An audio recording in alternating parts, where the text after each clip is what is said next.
तो हेलो बच्चों, online genius channel में आपका स्वागत है। अगर चैनल में आप पहली बार आए हैं तो जो हमारा टेलीग्राम है उसको ज्वाइन कर लेंगे। अगर पहली बार आए हैं तो लाइक और सब्सक्राइब और शेयर कर देंगे। लाइक करेंगे, शेयर करेंगे और सब्सक्राइब करेंगे। अगर अच्छा लगे वीडियो तो इंस्टा आईडी में भी फॉलो कर सकते हैं। यहाँ से आप जुड़कर मेरे से बात कर सकते हैं। एफबी आईडी में भी फॉलो कर सकते हैं। तो ये जो पार्ट है अध्याय 6 का है बल एवं दाब। क्या है? अध्याय 6 का बल एवं दाब से इसको बोला जब फोर्स एंड प्रेशर। क्या बोला जब फोर्स एंड प्रेशर। तो सबसे पहले इस पार्ट को आज देखेंगे। तो इसका टॉपिक वाइज देखेंगे, उसके बाद क्वेश्चन हो सके तो मतलब वन शॉट में इसको मतलब आधा घंटा में। तो सबसे पहले बल के बारे में देखेंगे। जब कोई वस्तु बल के पॉइंट इसको देखेंगे। तो जब कोई वस्तु खींचती है या धकेलते हैं, क्या होता है? जब कोई वस्तु को खींचते हैं या धकेलते हैं तो वह वस्तु अपना स्थान परिवर्तन कर लेता है। इस क्रिया को हम बल कहते हैं। अगर किसी वस्तु को हम धकेलते हैं या खींचने का प्रयास करते हैं, किसी वस्तु को एक स्थान से दूसरे स्थान में मतलब धकेलते हैं या तो खींचते हैं, तो अगर इसमें परिवर्तन हो जाता है, वह वस्तु मतलब स्थान अगर अपना स्थान को चेंज कर लेता है तो उसे हम बल कहते हैं। तो बल का मात्रक को देखेंगे। तो बल का मात्रक वह अंतर्राष्ट्रीय मात्रक न्यूटन है, जिसका जो अंतर्राष्ट्रीय मात्रक इसको न्यूटन से दर्शाया जाता है। उसके जिसे हम अंग्रेजी के अक्षर में इसको बड़ा एन से प्रदर्शित करते हैं, मतलब उसको प्रदर्शित करते हैं। क्या करते हैं? प्रदर्शित करते हैं। तो उसके बाद देखेंगे प्रभाव, बल का प्रभाव। बल में क्या प्रभाव है? तो सबसे पहले पहला पॉइंट देखते हैं कि बल में क्या प्रभाव है।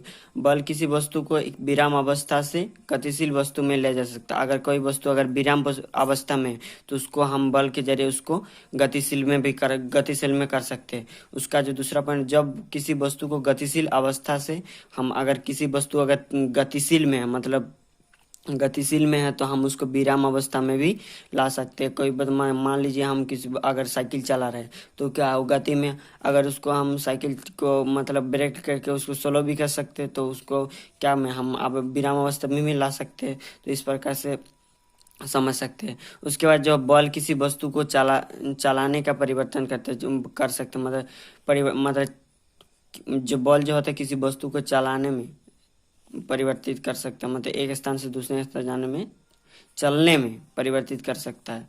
तो उसके बाद जो इसका चौथा पॉइंट है, बल किसी वस्तु को आकृति में बदलाव कर देता है। किसी बल जो होता है किसी वस्तु को आकृति में भी परिवर्तन कर सकते हैं। वो कैसे, वो बता रहा है कि देखो, जो गुब्बारा होता है, गुब्बारे में हवा भर मतलब छोटा होता है, ये छोटा जैसे होता है, जैसे गुब्बारे में हवा भर देते हैं वो बड़ा हो जाता है। इस प्रकार वो आकृति में परिवर्तित कर सकते हैं। उसके बाद जो है पांचवा पॉइंट, बल के द्वारा किसी वस्तु को दिशा में परिवर्तित कर सकते हैं। हम बल के द्वारा किसी वस्तु को दिशा में परिवर्तित कर सकते हैं। वो कैसे कर सकते हैं? अगर किसी वस्तु को हम एक मतलब मान लीजिए गुब्बारे को फूला कर हम लोग छोड़ देते हैं तो क्या होता है, ऊपर जाता है, किसी एक दिशा में जाता है। अगर किसी तो उधर से मतलब किसी तरह से मतलब एक तरफ से हवा दे दिया तो उसमें एक तरफ मतलब परिवर्तित करते हैं, मतलब दूसरा तरफ ले जाएगा। इस प्रकार वो परिवर्तित कर सकते हैं। इसका जन उसके बाद 1 kg बराबर क्या होता है? 1 kg बराबर 1 किलो, 1 kg बराबर इसको फोर्स बोला जाता है बल को। 1 किलोग्राम बल बराबर 1 kg द्रव्यमान जो वाले वस्तु को उठाने में, मतलब 1 kg वस्तु को उठाने में बिजली नहीं, सॉरी, इसको जितनी बताए जितनी जितनी न्यूनतम बल का आवश्यकता होती है वही 1 kg बल कहलाता है। मतलब 1 kg द्रव्यमान वाले वस्तु को उठाने में जितनी न्यूनतम बल लगता है, न्यूनतम बल की आवश्यकता होती है, वो 1 kg बल कहलाता है। मतलब एक kg मतलब वस्तु को, तो 1 kg द्रव्यमान जो होता है बल वस्तु को उठाने में, मतलब 1 kg जितने उठाने में मतलब खर्च होगा बल का, मतलब आवश्यक होगा उसमें, तो वो क्या होता है, वो 1 kg बल कहलाता है। तो 1 kg 9.8 न्यूटन, इसको एक्यूरेट करके 10 न्यूटन लिखा गया। उसके बाद यहाँ देखेंगे जो नेक्स्ट पॉइंट है, संतुलन बल किसे कहा? संतुलन बल के बारे में, किसी वस्तु को कार्यता अनेक बलों के परिणाम, मतलब किसी वस्तु में अगर कार्य हो रहा अनेक बल उसमें परिणाम शून्य हो, मतलब बल मतलब ये यूज करने के बाद भी, बल लगाने के बाद अगर उसका कार्य शून्य हो तो उसे असंतुलित बल कहते हैं। मतलब किसी मान लीजिए कोई यहाँ पर एक वस्तु है, यहाँ पर एक वस्तु है, अगर दोनों तरफ से मतलब बल लगा रहा है और उसका मतलब वहीं पर मतलब वो वस्तु तो मतलब एक स्थान से दूसरे स्थान में नहीं गया तो अगर उसका बल जो शून्य है तो संतुलित बल कहा जाता है। कहा जाता है। उसके बाद हम लोग देख सकते हैं संतुलित बल द्वारा हम किसी वस्तु के विराम अवस्था में गतिशील अवस्था में नहीं ला। अगर कोई वस्तु क्या में है, विराम अवस्था में है, तो हम उसको गतिशील अवस्था में नहीं कर सकते। ये संतुलित बल का ये पहला पॉइंट है। उसके बाद दूसरा पॉइंट जो है क्या है, इसको हम देख सकते हैं संतुलित बल द्वारा हम किसी वस्तु को गतिशील अवस्था से, अगर कोई वस्तु गतिशील में है तो हम उसको विराम अवस्था में नहीं रख सकते संतुलित बल के द्वारा। अगर कोई वस्तु क्या है, अगर गतिशील में है तो हम उसको विराम अवस्था में नहीं ला सकते। कोई अगर मान लीजिए साइकिल चला रहे, अगर वो गतिशील में है तो हम उसको संतुलित बल के द्वारा हम उसको रोक नहीं सकते, मतलब विराम में नहीं ला सकते। इस प्रकार से देख सकते हैं तीसरा पॉइंट की इस बल के द्वारा हम किसी वस्तु की चाल में परिवर्तन नहीं कर सकते। अगर संतुलित बल के द्वारा हम किसी वस्तु को चाल में परिवर्तित नहीं कर सकते। संतुलित बल के द्वारा अगर कोई वस्तु विराम में है तो हम उसको चाल में कैसे परिवर्तित कर सकते, क्योंकि उसमें कुछ तो बल ही नहीं लगेगा, इसलिए हम उसको नहीं परिवर्तित कर सके, जहाँ का वहीं रहेगा। उसके बाद जो चौथा पॉइंट है, परंतु इस बल के द्वारा किसी वस्तु कि आकार में परिवर्तित कर सकते हैं। मतलब हम संतुलित बल के द्वारा हम किसी वस्तु को क्या में आकार में परिवर्तित कर सकते हैं। उसके बाद हम देख सकते हैं असंतुलित बल क्या है। जब असंतुलित बल के बारे में, तो जब किसी वस्तु जो होता है ना, कार्य का अनेक बलों के कारण अनेक बलों के परिणाम शून्य ना हो। अगर कार्य करने के बाद उसका जो परिणाम है अगर शून्य ना हो, उसमें शून्य मतलब शून्य ना हो, तो हम उसे असंतुलित बल कहते हैं। क्या कहते हैं, अगर कार्य करते उसका जब परिणाम जो शून्य अगर ना हो तो हम उसको क्या करते हैं, असंतुलित बल कहते हैं। क्या असंतुलित बल कहते हैं। असंतुलित बल द्वारा हम किसी वस्तु को विराम अवस्था से गतिशील अवस्था में ला सकते।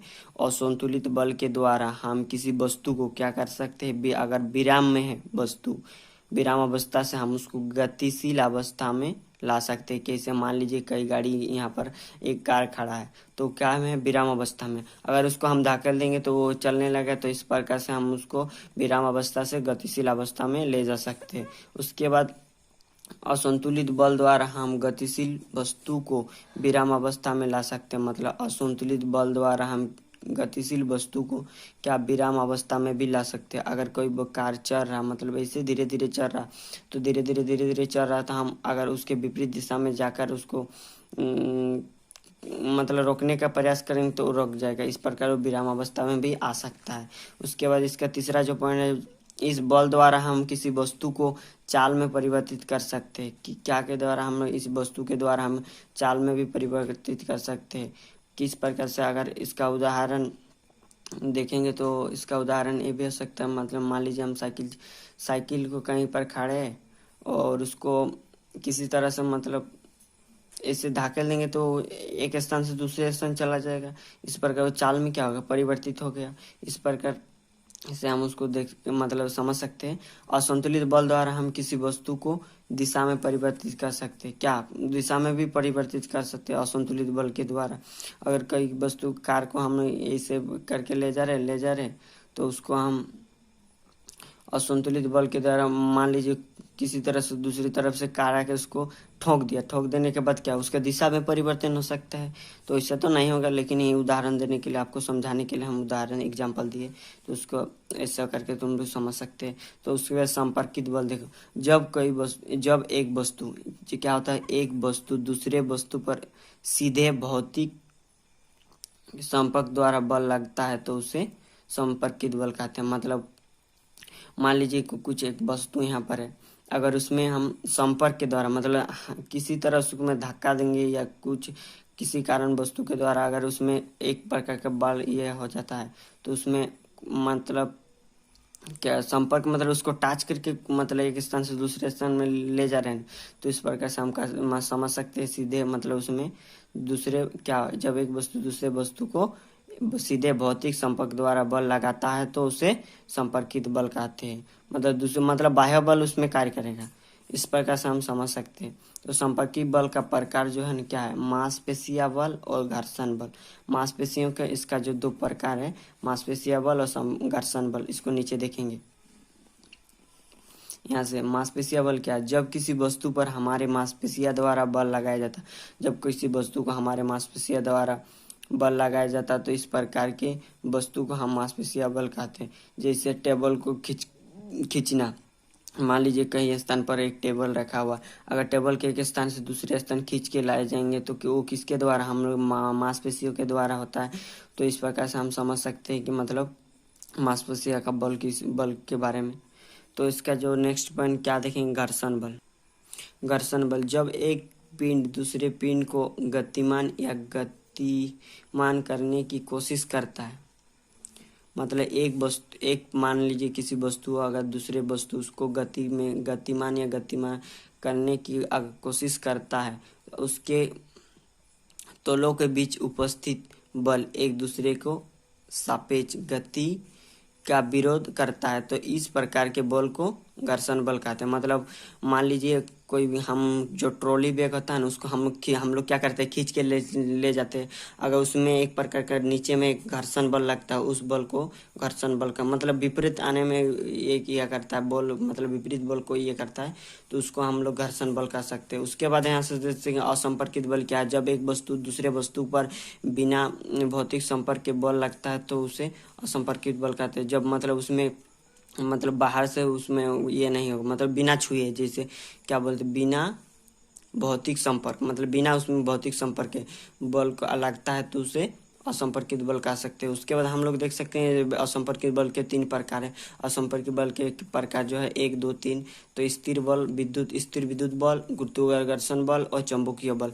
तो स्थिर बल क्या है उसके बारे में, स्थिर विद्युत बल क्या है, दो स्थिर विद्युत आवेश द्वारा लगाया गया स्थिर विद्युत बल कहलाता है। मतलब अच्छा सॉरी, इसको कुछ और पढ़ दिए थे तो इसके लिए माफ कीजिएगा। 2 स्थिर बिंदु का आवेश द्वारा लगाया गया बल, मतलब 2 बिंदु के आवेश के द्वारा विद्युत लगाया गया बल को क्या स्थिर विद्युत बल कहा जाता है। उसके बाद देख सकते हैं गुरुत्वाकर्षण बल, जब वस्तु दूसरे वस्तु को द्रव्यमान के कारण आकर्षित करता है, तो इस प्रकार के वस्तु को एक दूसरे को आकर्षित करने की गुरुत्वाकर्षण बल कहा जाता है। जैसे पृथ्वी सूर्य के चारों ओर घूमती रहती है, मतलब एक वस्तु दूसरे वस्तु को द्रव्यमान के कारण आकर्षित करता है। इस प्रकार के वस्तु को एक दूसरे के आकर्षित करना गुरुत्वाकर्षण बल कहलाता है। उसका एग्जाम्पल हम देख सकते हैं कि पृथ्वी जो होता है पृथ्वी सूर्य के चारों ओर घूमती रहती है। ये गुरुत्वाकर्षण बल का एक एग्जाम्पल है। एग्जाम्पल के सहायता से तुम लोग समझ सकते हैं।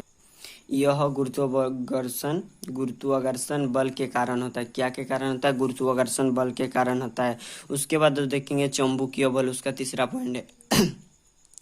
तो 2 चुंबकों के ध्रुव जो होता है द्वारा लगाया गया बल चुंबकीय बल कहता है। जो होता है चुंबकीय बल, एक होता है नॉर्थ पोल, एक साउथ पोल। तो 2 चुंबकीय ध्रुव होता है, एक साउथ पोल, एक नॉर्थ एक साउथ, ध्रुवों द्वारा लगाया गया जो बल कहता है वो चुंबकीय बल कहलाता है। उसके बाद देख सकते हैं दाब के बारे में अभी जानेंगे। दाब क्या है, उसके जितने भी पॉइंट है। दाब किसी सतह के क्षेत्रफल अभिलंब इस प्रकार दाब कहलाता है। अभिलंब उसका दाब कहलाता है। इसका अंतर्राष्ट्रीय मात्रक न्यूटन प्रति वर्ग मीटर होता है। इसका जो न्यूटन मात्रक है अंतर्राष्ट्रीय क्या है, प्रति वर्ग मीटर होता है, जिसे पास्कल के नाम से कहते हैं। जिसका जो होता है इसका पास्कल के नाम से जानते हैं। इसे बड़ा पी या छोटा पी द्वारा नोटेशन किया जाता है, मतलब दर्शाया जाता है। दाब बराबर होता है बल बटा क्षेत्रफल। क्या होता है, बल बटा क्षेत्रफल। उसके 1 पास्कल बराबर 1 पास्कल बराबर क्या होता है, 1 न्यूटन होता है। 1 P I equal to 1 newton पर मीटर स्क्वायर होता है। 1 पी ए बराबर 1 पी ए इक्वल टू होता है 1000 पी ए। इस प्रकार से तुम लोग समझ सकते हैं। ये वाला फॉर्मूला, मतलब फॉर्मूला नहीं, सब याद। तो यहाँ से देख सकते हैं तुम लोग। तो अगर इस मतलब वीडियो का अगर आपको PDF नोट चाहिए तो हमारे टेलीग्राम ज्वाइन कर सकते हैं। अगर अच्छा लगे वीडियो तो लाइक और शेयर सब्सक्राइब कर देंगे। के लिए बहुत मेहनत करते हैं। तो उसके बाद जो देखेंगे वायुमंडल दाब क्या है। वायुमंडल दाब जो पृथ्वी के वायुमंडल के सतह पर इकाई में, जो पृथ्वी होता है वायुमंडल के सतह पर इकाई में हवा के द्वारा लगाया गया वायुमंडलीय दाब कहलाता है। जो होता है पृथ्वी के सतह पर इकाई दाब जो होता है लगाया जाता है वायुमंडल दाब कहलाता है। अब कम दाब वाले क्षेत्रों में, जो कम दाब वाले क्षेत्र होता है वायुमंडल द्रव्यमान भी कम होता है। जो होता है कम दाब वाले क्षेत्रों में वायुमंडल दाब भी कम होता है, और अधिक दाब उत्पन्न करने वाले क्षेत्रों में वायुमंडल द्रव्यमान भी अधिक होता है। क्या होता है यहाँ से देख सकते हो तुम लोग, और एक बार इसको अच्छा से। कम दाब वाले क्षेत्रों में वायुमंडल द्रव्यमान भी कम होता है। अगर कम मतलब द्रव्यमान वाले क्षेत्रों में वायुमंडल दाब भी कम होता है, और अधिक दाब उत्पन्न करने वाले क्षेत्रों में वायुमंडल दाब भी अधिक होता है। ऊंचाई वाले क्षेत्रों में वायुमंडल द्रव्यमान जो होता है कम होती है। क्या होगा? कम होती है। यहाँ से तुम लोग देख सकते हैं उसका जो, जिससे हम वायुमंडलीय दाब भी कम हो जाता है, और गहराई वाले क्षेत्रों में वायुमंडलीय द्रव्यमान बढ़ जाती है, जिससे हम वायुमंडलीय द्रव्यमान भी बढ़ जाता है। उसके बाद यहाँ से देख सकते हैं बल का परिणाम एवं दिशा। बल का परिणाम और दिशा के बारे में, जब एक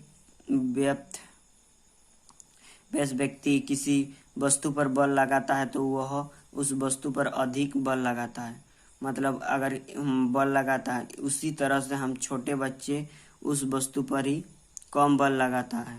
इससे हमें पता चलता है कि बल जो होता है परिणाम, बल का परिणाम होता है। जिस दिशा में किसी वस्तु को गतिशील होती है या गतिशील करने का चेष्टा या प्रयास की जाती है तो यह बल की दिशा कहलाती है। बल एक सदिश राशि है, और क्योंकि इसका परिणाम एवं दिशा होती है। तो यहाँ से तुम लोग समझ सकते हैं बल का परिणाम और दिशा जो होता है, बल क्या है? एक प्रकार के सदिश राशि है, और इसका परिणाम एवं दिशा होता है। उसके बाद यहाँ से जो देख सकते हैं क्या, वो दाब के बारे में। एक दाब जो है, दाब एक सदिश राशि है। क्या है? दाब एक सदिश राशि है, क्योंकि इसमें केवल परिणाम होता है। ये इंपॉर्टेंट पॉइंट है, आ सकता है एकदम एग्जाम का, एकदम श्योर रहेगा। यहाँ से जो देख सकते हैं तुम लोग, मेन टॉपिक कंप्लीट हो गया। तो उसके बाद हम अभ्यास में आएंगे। तो अभ्यास में सबसे पहले देखते हैं क्या, एक नंबर जो है, इनमें से सही विकल्प पर निशान लगाइए और लगाइए। तो शुष्क मौसम वाले क्षेत्रों में कांघी करने पर, शुष्क मौसम में बालों में कांघी करने पर वह बिखर जाता है, जिसके लिए कौन सा बल उत्तरदायी है? जो हम लोग शुष्क मौसम में कांघी करते हैं तो उसमें बाल जो होता है इधर उधर हो जाता है, तो उसका कौन उत्तरदायी है? तो उसके कारण क्या है? चुंबकीय बल उत्तरदायी है। निम्न की बलों में से कौन सा संकेत करता है? मतलब संकेत क्या है? यहाँ देख सकते हैं संकेत बल है। संकेत बल तो घर्षण बल, उत्तर में जो होगा घर्षण बल। उसके बाद रिक्त स्थान को बोरापूर्ति कीजिए। तो यहाँ से तुम लोग देख सकते रिक्त स्थान को, एक आवेश वस्तु अनावेशित वस्तु को क्या करते हैं? एक आवेश अनावेशित को हमेशा आकर्षित करते हैं।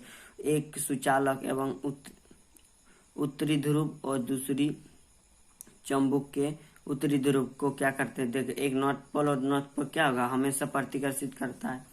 उसके बाद वस्तु पर कार्यरत बल उनकी अवस्था तथा आकृति में क्या करता है? परिवर्तित कर सकता है। उसके बाद यहाँ से देखते हैं बल का मानक मात्रक क्या है? न्यूटन है। बल का मानक मात्रक क्या है? न्यूटन है। एकांक क्षेत्रफल पर कार्यरत बल को दाब कहते हैं। एकांक क्षेत्रफल पर जो लगता है उसको क्या बोलते हैं? हम लोग उसको क्या बोलते हैं? क्षेत्रफल। जो खाली स्थान में द्रव में दबाव गहराई बढ़ने में अधिक है। मतलब द्रव जो होता है दाब गहराई के बढ़ने से अधिक है। उसके बाद देख सकते हैं धनुष को खींचने के लिए धनुधर जो होता है बल लगाता है, जिसके कारण उसकी लंबाई में परिवर्तित हो जाता है। क्या होता है? धनुष खींचने वाले धनुधर जो होता है बल लगाता है, जिसके कारण उसकी लंबाई में क्या होता है? लंबाई में परिवर्तित होता है। धनुधर दो खींचने के लिए धनुधर द्वारा लगाया गया बल क्या हो? मांसपेशीय बल। मांसपेशीय बल का उदाहरण क्या है? मांसपेशियों का बल का उदाहरण है। उसके बाद देख सकते हैं तीर के गति दिशा में परिवर्तित के लिए मांसपेशियां बल उत्तरदायी। जो तीर को हम लोग गति दिशा में परिवर्तित करते हैं वो कौन सा है? मांसपेशीय बल द्वारा उत्तरदायी है। उसके बाद देख सकते हैं हम लोग 3 नंबर क्वेश्चन, जब बैलून में हवा भरी जाती है तो उसके आकार एवं आकृति में परिवर्तित क्यों होती है बोल रहा। अगर हम बैलून में हवा भरते हैं तो वह आकार और आकृति में क्यों परिवर्तित होता है। तो जब बैलून में, उसका उत्तर जो है, जब बैलून में हवा भरा जाता है तो हवा जो होता है क्या होता है, बैलून के पृष्ठों पर चारों ओर बल आरोपित करती है। जो हम लोग हवा भरते हैं तो बैलून को मतलब बैलून के चारों ओर बल क्या का आरोपित करती है और दाब डालती है, क्या दाब डालती है। और इसलिए बैलून क्या हो जाता है, उसके आकार एवं आकृति में परिवर्तित होता है। मतलब हम लोग बैलून में हवा भरते हैं तो उसमें एक प्रकार का मतलब दाब डालते हैं, दाब डालने के कारण वो फूल जाता है। इसलिए उसमें बैलून में आकृति, आकार एवं आकृति में क्या हो जाता है, परिवर्तित हो जाता है। उसके बाद देख सकते हैं 4 नंबर, किसी वस्तु पर कार्यरत बल को दुगुना कर दिया जाता है तो उस वस्तु पर आरोपित दाब किस प्रकार के परिवर्तित होता है। तो किसी वस्तु पर कार्यरत बल को दुगुना किया जाता, मतलब कर दिया जाए तो उसके क्षेत्रफल में कमी हो जाती है। उसमें क्या, अगर उसका दुगुना कर दिया जाता है बल को तो क्या हो, उसके कमी आ जाता है क्षेत्रफल में,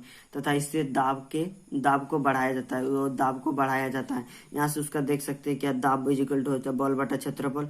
तो दाब वस्तु को दुगुना कर दिया जाए, दाब नहीं, बल को अगर दुगुना करे पर दाब इक्वल टू इंटू बल इंटू क्षेत्रफल। 5 नंबर जो क्वेश्चन है, यहाँ से देख सकते हो तुम लोग, उस राशि का नाम बताइए जिसका मात्रक न्यूटन है। उस राशि का नाम बताइए बोल रहा है जिसका मात्रक न्यूटन है। तो उसको देख सकते हैं, उसको क्या बोला जाता है, बल बोला जाता है। उसके बाद देख सकते हैं 6 नंबर क्वेश्चन क्या, विपरीत दिशा में कार्यरत बल को F1 F2 का परिणाम बल कितना होगा। मतलब कि अगर दोनों तरफ से कोई वस्तु बल लगा रहा है तो उसके क्या होगा, परिवर्तन में शून्य होगा। मतलब तो यहाँ से देख सकते हैं विपरीत दिशा में कार्यरत बल का परिणाम शून्य होती है, क्या होता है, बल शून्य होती है। उसके बाद देख सकते हैं क्या है 7 नंबर क्वेश्चन, जब किसी वस्तु को ऊंचाई की से गिराया जाता है तो इसके चाल में लगातार बढ़ती है। तो चाल में परिवर्तन करने वाले बल का नाम बताइए बोल रहा है। अगर किसी वस्तु को हम लोग ऊंचा से गिराते हैं तो जिस टाइम हम लोग छोड़ते हैं वो एकदम धीरे रहता है, वो जैसे जैसे नीचे आता है वो स्पीड बढ़ता है। वो किसके कारण होता है, गुरुत्वाकर्षण बल के कारण होता है। क्या के कारण होता है, गुरुत्वाकर्षण बल के कारण होता है। उसके बाद यहाँ से देख सकते हैं, जब कांघी में सूखी बालों को रगड़ा जाता है तो वह कागज के छोटे छोटे टुकड़े को क्या का आकर्षित करती है। इस प्रक्रिया को में कौन सा क्या होता है, कौन सा बल कार्य करता है। मतलब हम लोग किसी वस्तु को ऐसे के बालों के द्वारा रगड़ा जाता है, फिर उसमें छोटा छोटा ये करते हैं, मतलब टुकड़े, कागज के टुकड़े को उठाने का प्रयास करते हैं तो क्या होता है, वो उठ जाता है उसके सहायता से। तो हम लोग बोलते हैं कि ये मतलब चुंबक का कार्य कर रहा है। तो वो किसके कारण होता है, स्थिर विद्युत बल के द्वारा कारण वो वैसा होता है। तो यहाँ से तुम लोग लिख सकते हैं स्थिर विद्युत बल। उसके बाद जो 9 नंबर क्वेश्चन है क्या है, जमीन पर बिखरे हुए लोहे के पिन को इकट्ठा करने के लिए कौन सा बल का उपयोग किया जाता है। जो जमीन के बस नीचे मतलब क्या होता है, उपयोग क्या बोल रहा है, करने के लिए, मतलब बिखरे हुए लोहे का जो कील, छोटे छोटे कील होते हैं वो जमीन के वहाँ बिखरे, उसको हम लोग एक मतलब जल्दी अगर इकट्ठा करने के लिए हम लोग कौन सा चुंबकीय बल का उपयोग करते हैं, क्या चुंबकीय बल। यहाँ से तुम लोग 9 नंबर का आंसर लिख सकते हो। उसके बाद 10 नंबर क्वेश्चन क्या, एकांक क्षेत्रफल कार्यरत बल को क्या कहते हैं। मगर एकांक क्षेत्रफल में कार्यरत बल को हम लोग क्या कहते हैं, एकांक क्षेत्रफल कार्यरत बल को दाब कहलाता है। क्या एकांक क्षेत्रफल पर कार्यरत बल को क्या, दबाव को क्या कहते हैं, कार्यरत बल को दबाव कहा जाता है, कहलाता है। और 11 नंबर क्वेश्चन का यहाँ से देख सकते हो तुम लोग क्या, दाब द्वारा लगाए गए दाब के आधार का क्षेत्रफल पर निर्भर करता है। क्या क्या बोल रहा है, और एक बार देखते क्वेश्चन को, क्या दाब द्वारा लगाया गया दबाव जो होता है ना वो आधार के क्षेत्रफल पर निर्भर करता है बोल रहा। तो ये हमेशा हाँ ये सही है। तो यहाँ से तुम लोग देख सकते हो 12 नंबर जो क्वेश्चन है, क्या द्रव दाब गहराई पर निर्भर करता है। तो ये 12 नंबर जो क्वेश्चन है तुम लोग के लिए छोड़ रहे हैं, ये तुम लोग बना लीजिएगा। क्यों, ये एकदम शॉर्ट क्वेश्चन है, तुम लोग आसान से सक जाए, किताब को अच्छा से थोड़ा एक बार रीड कर लीजिएगा। उसके बाद जो है 13 नंबर क्वेश्चन क्या, बल के विभिन्न प्रभावों को उल्लेख कीजिए बोल रहा है। बल के जो विभिन्न प्रकार है उसको उल्लेख करने के लिए बोल रहा है। तो यहाँ से तुम लोग देख सकते हैं, जब जल नहीं बल है, मिस्टेक हो जाता है, क्या करेंगे। बल के विभिन्न प्रभावों के निम्न है, विराम अवस्था में स्थिर वस्तु गतिशील अवस्था में ले जा आता है। मतलब अगर कोई वस्तु विराम में स्थित मतलब जो विराम वस्तु में स्थित है वस्तु को हम गतिशील अवस्था में ले आता है। उसके बाद यहाँ दूसरा नंबर में देख सकते हैं गतिशील वस्तु को विराम अवस्था में ला, अगर कोई वस्तु को गति में है तो उसको हम विराम में भी ला सकते हैं। उसके बाद जो वस्तु है चाल में परिवर्तित कर सकते हैं, उसको हम चाल में परिवर्तित कर, उसके बाद दिशा में भी परिवर्तित कर, उसके बाद हम देख सकते आकृति भी परिवर्तन कर सकते। आकृति बैलून वाला उदाहरण एग्जाम्पल दिया था वही वाला है। उसके बाद यहाँ से देख सकते हैं जो 14 नंबर क्वेश्चन है, बल के विभिन्न प्रकारों को वर्णन कीजिए। बल के विभिन्न, तो बल के विभिन्न प्रकार इस प्रकार। घर्षण बल क्या है? गति के विपरीत दिशा में, अगर गति के विपरीत दिशा में लगा गया जो बल का क्या दाब कहलाता है। गति के विपरीत दिशा में जो एक प्रकार का बल लगता है उसको क्या कहा जाता है? घर्षण बल कहा जाता है। उसके बाद यहाँ से देख सकते हैं चुंबकीय बल। दो चुंबक के ध्रुवों द्वारा लगाया गया बल को चुंबकीय बल का, दो ध्रुव नॉर्थ पोल साउथ पोल के में जो लगाया गया जो बल को क्या बोलते हैं? ये बलता है, क्या बोलता है उसको? चुंबकीय बल कहलाता है। उसके बाद देखिए मांसपेशिया बल के, अपने हाथों में मांसपेशियों से लगाया गया बल जो होता है मांसपेशिया बल कहलाता है। हम लोग हाथों के द्वारा जो कुछ सामान उठाने का कार्य करते हैं तो उसको हाथ मतलब उसमें मांसपेशियों द्वारा बल लगता है। इस प्रकार से हम कह सकते हैं कि मांसपेशिया बल कहलाता है। उसके बाद यहाँ से देखिए स्थिर विद्युत बल क्या है? दो स्थिर विद्युत आवेश द्वारा लगाया गया बल को निर्भर स्थिर विद्युत बल कहलाता है। मतलब दो स्थित बड़े बिंदु जो होता है, दो स्थित बिंदु आवेश द्वारा लगाया गया बल को स्थिर विद्युत बल कहलाता है।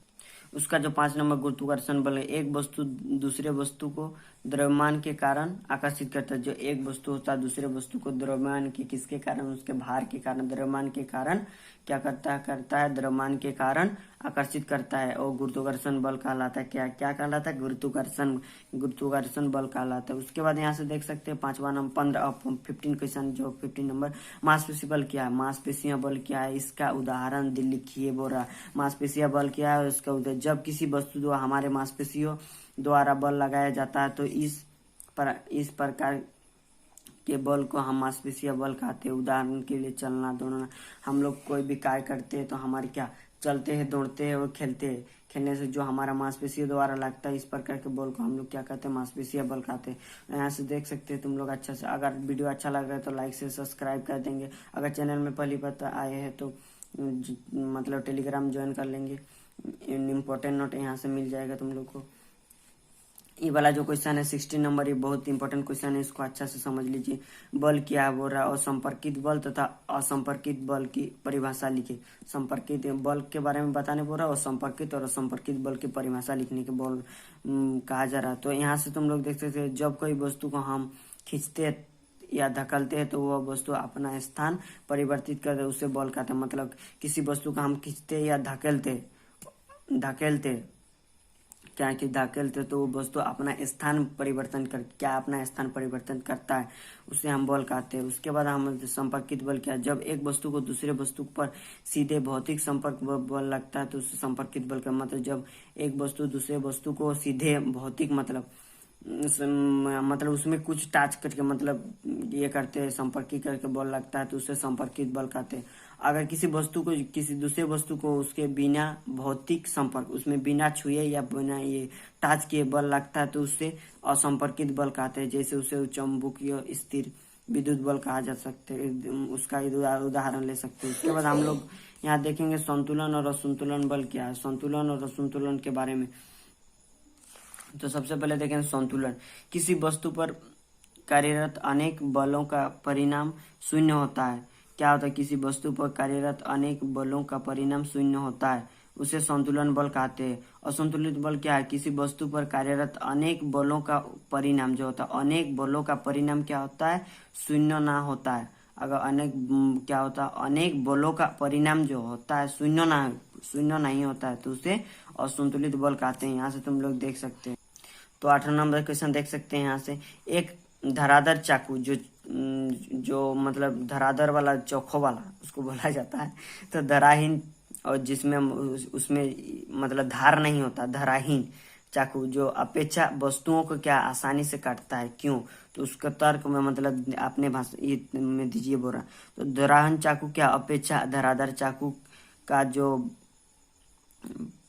फल या सब्जी को आसानी से काटता है। क्या होता है? धराधर चाकू फल या सब्जी को आसानी से काटता है। क्या करता है? आसानी से काटता है। इसके कारण यह है कि उसका जो कारण है कि उसकी सतह क्षेत्रफल जो होता है कम होता है। जो धराधर मतलब वाला चाकू का सतह क्षेत्रफल क्या होता है?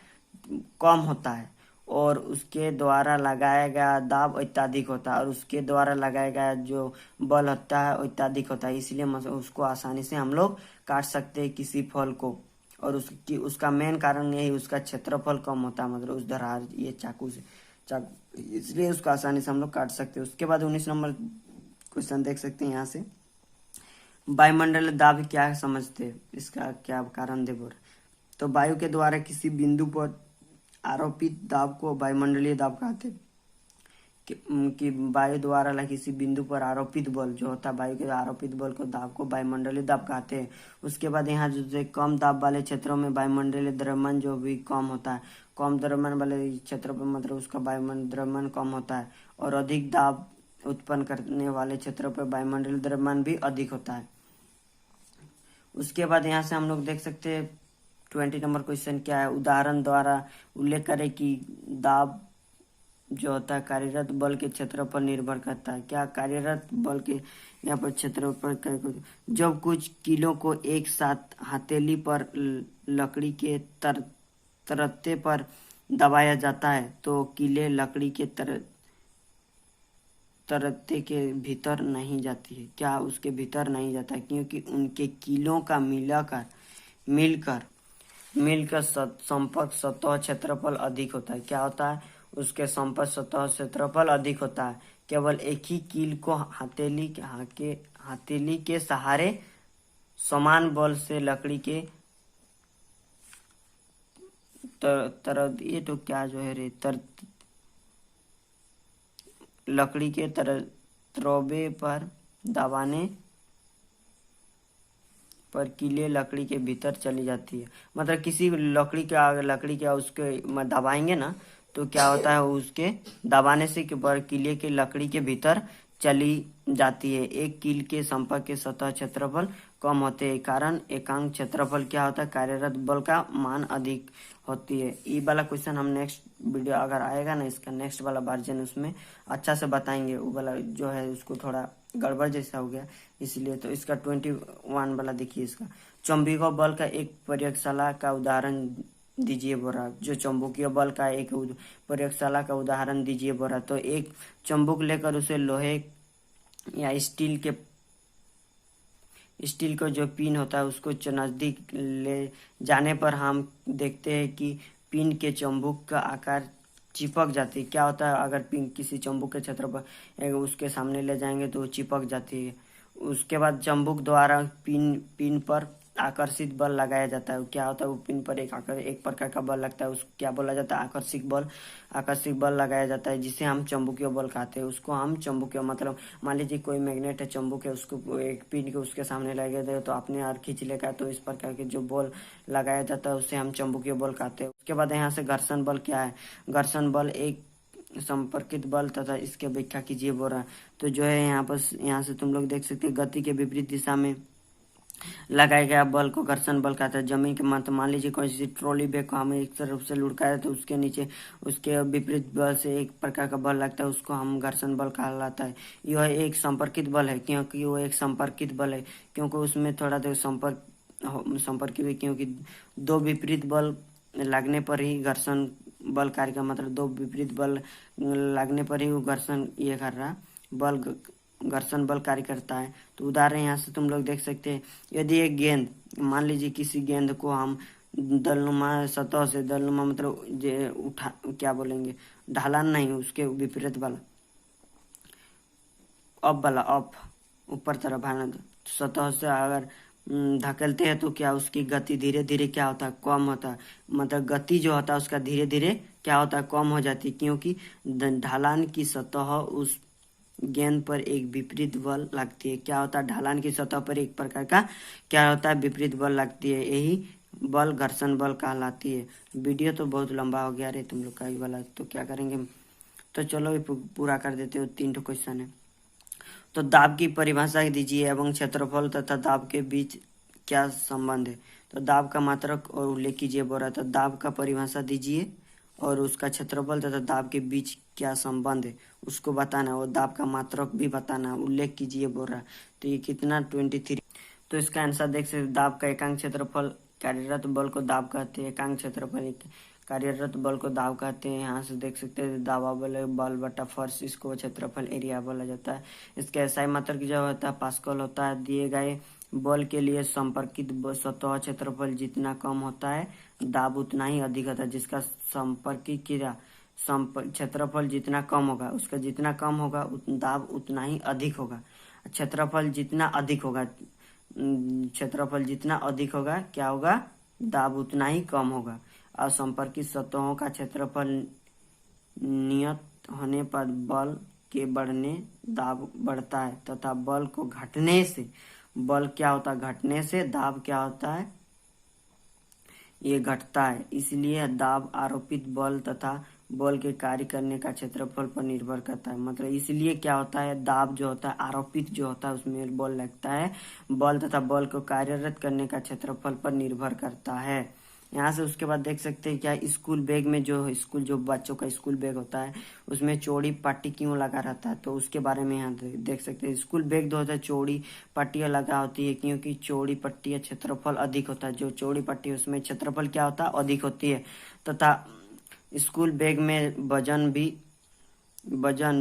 को होता पट्टी कंधे पर बराबर भाग में बांट देती है। मतलब चौड़ा होने का वो बराबर भागों में बांट देती है। अतः स्कूल बच्चों पर कम भार पड़ती है। क्या होता है, स्कूल बच्चों पर कम भार पड़ती है। उसके बाद यहाँ से हम लोग देख सकते हैं हवा हमारे शरीर पर दाब डालती है, एक प्रकार का दाब डालती है, लेकिन हम इसका अनुभव नहीं कर पाते।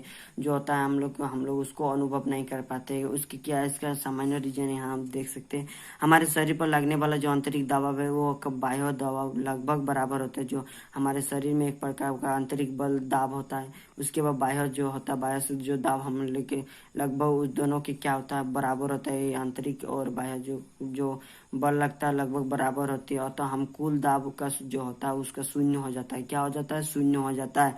यही कारण है कि हम हवा हमारे शरीर पर जो दाब डालती है वो हम इसका अनुभव नहीं कर पाता है। यही कारण, शून्य हो जाने के कारण हम इसका अनुभव नहीं कर पाते हैं। तो इस प्रकार से ये वन शॉट में ख़त्म कर दिए, ये कंप्लीट हो गया।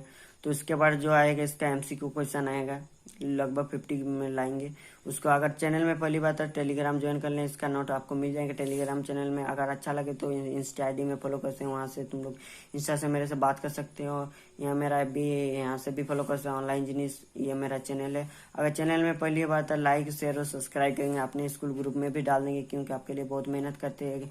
एक लाइक एक सब्सक्राइब में क्या होगा, तो इसलिए मतलब मेरे को भी थोड़ा अच्छा लगेगा, मेरा अच्छा सब्सक्राइबर होगा तो वीडियो बनाने के मतलब मेरे को भी मेहनत करने में अच्छा लगेगा। तो धन्यवाद, इतना ही। जो नेक्स्ट वीडियो आएगा इसके जो अध्याय 6 है, उसके बाद जो नेक्स्ट आएगा उसका फुल चैप्टर आएगा, उसके बाद मतलब हर चैप्टर आएगा, उसके क्वेश्चन आंसर है, उसके बाद उसका एमसीक्यू आएगा। तो धन्यवाद। ऑनलाइन जिनिस में अगर आप पहली बार आए तो लाइक और सब्सक्राइब कर देंगे। धन्यवाद।